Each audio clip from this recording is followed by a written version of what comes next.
D અને F વિભાગના તત્વો.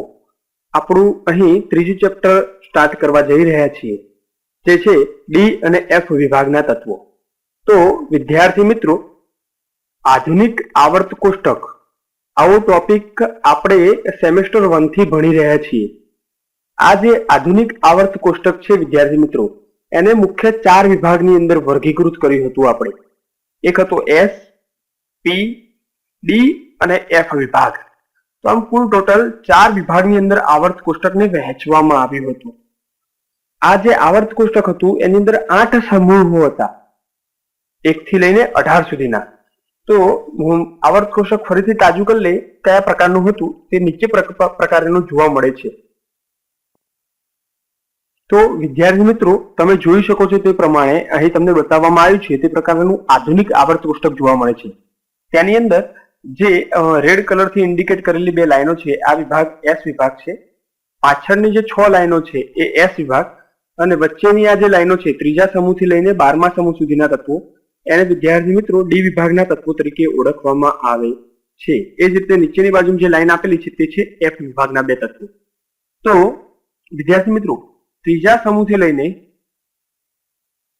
12 સમૂહ સુધીના જે તત્વો છે એ તત્વોની અંદર છેલ્લો ઇલેક્ટ્રોનની રચના તેનો અભ્યાસ કરીએ તો છેલ્લો ભરાતો ઇલેક્ટ્રોન તેનો ડી વિભાગમાં ભરાય છે. તેથી આ તત્વોને ડી વિભાગના તત્વો તરીકે ઓળખવામાં આવે છે.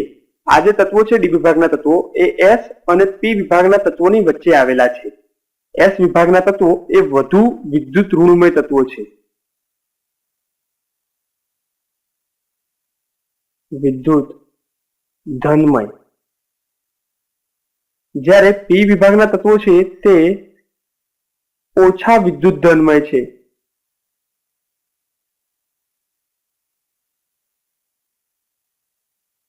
આમ પી વિભાગના તત્વો એ ઓછા વિદ્યુત ધનમય અને એસ વિભાગના તત્વો એ વધુ વિદ્યુત ધનમય છે.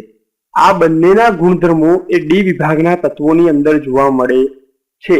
તેથી ડી વિભાગના તત્વોને સંક્રાંતિ તત્વો તરીકે ઓળખવામાં આવે છે.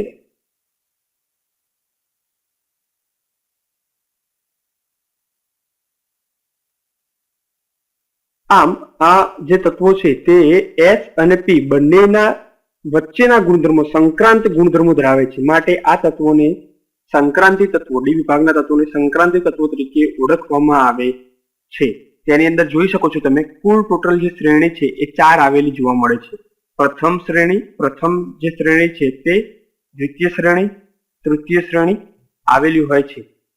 અને આ આખા આવર્ત કોષ્ટકની નીચે એફ વિભાગના તત્વો આવેલા હોય છે. એફ વિભાગના જે તત્વો છે એ ખરેખર તો ડી વિભાગની અંદર જ આવેલા હોય છે. તેથી એ સંક્રાંતિ તત્વોની વચ્ચે આવેલા છે. માટે એફ વિભાગના જે તત્વો છે તેને આંતર સંક્રાંતિ તત્વો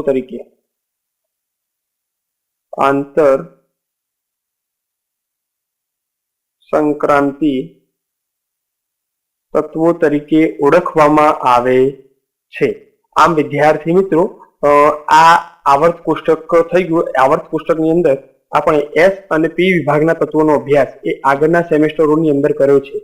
આ ચેપ્ટરની અંદર આપણે ડી વિભાગના તત્વો અને એફ વિભાગના તત્વો અંગે માહિતી મેળવીશું.